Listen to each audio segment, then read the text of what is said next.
On the morning of September 11, 2001, 19 men armed with box cutters directed by a man on dialysis in a cave fortress halfway around the world using a satellite phone and a laptop directed the most sophisticated penetration of the most heavily defended airspace in the world, overpowering the passengers and the military combat-trained pilots on 4 commercial aircraft before flying those planes wildly off course for over an hour without being molested by a single fighter interceptor.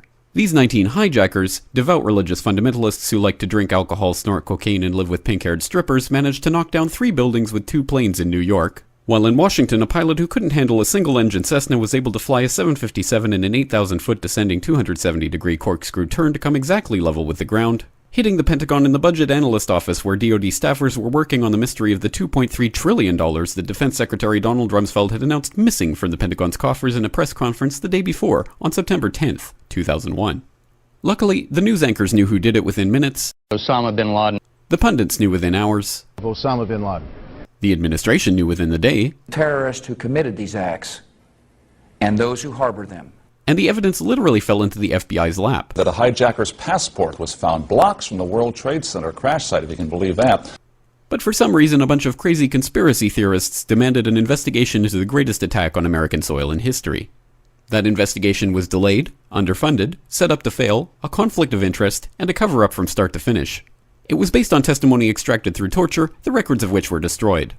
It failed to mention the existence of WTC-7, Able Danger, P-TECH, Sibel Edmonds, OBL and the CIA, and the drills of hijacked aircraft being flown into buildings that were being simulated at the precise same time that those events were actually happening.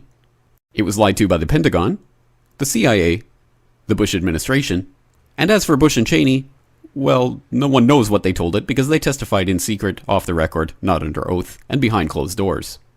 It didn't bother to look at who funded the attacks because that question is ultimately of little practical significance.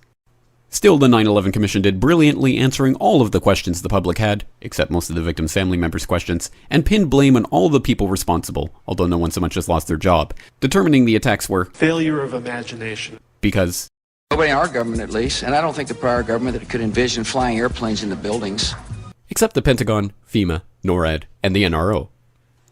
The DIA destroyed 2.5 terabytes of data on Able Danger, but that's okay because it probably wasn't important. The SEC destroyed their records on the investigation into the insider trading before the attacks, but that's okay because destroying the records of the largest investigation in SEC history is just part of routine record keeping. NIST has classified the data that they used for their model of WTC-7's collapse, but that's okay because knowing how they made their model of the collapse would jeopardize public safety. The FBI has argued that all material related to their investigation of 9/11 should be kept secret from the public, but that's okay because the FBI probably has nothing to hide.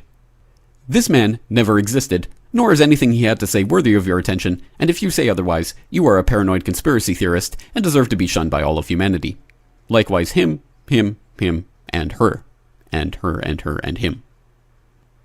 Osama bin Laden lived in a cave fortress in the hills of Afghanistan, but somehow got away. Then he was hiding out in Tora Bora, but somehow got away.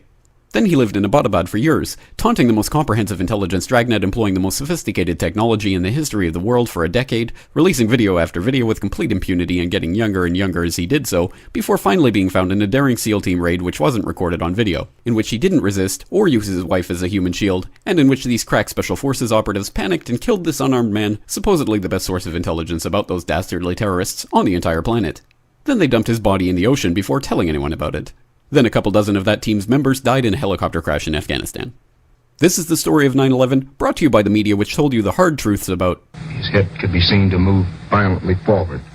And they took the babies out of the incubators. And mobile production facilities. And the rescue of Jessica Lynch.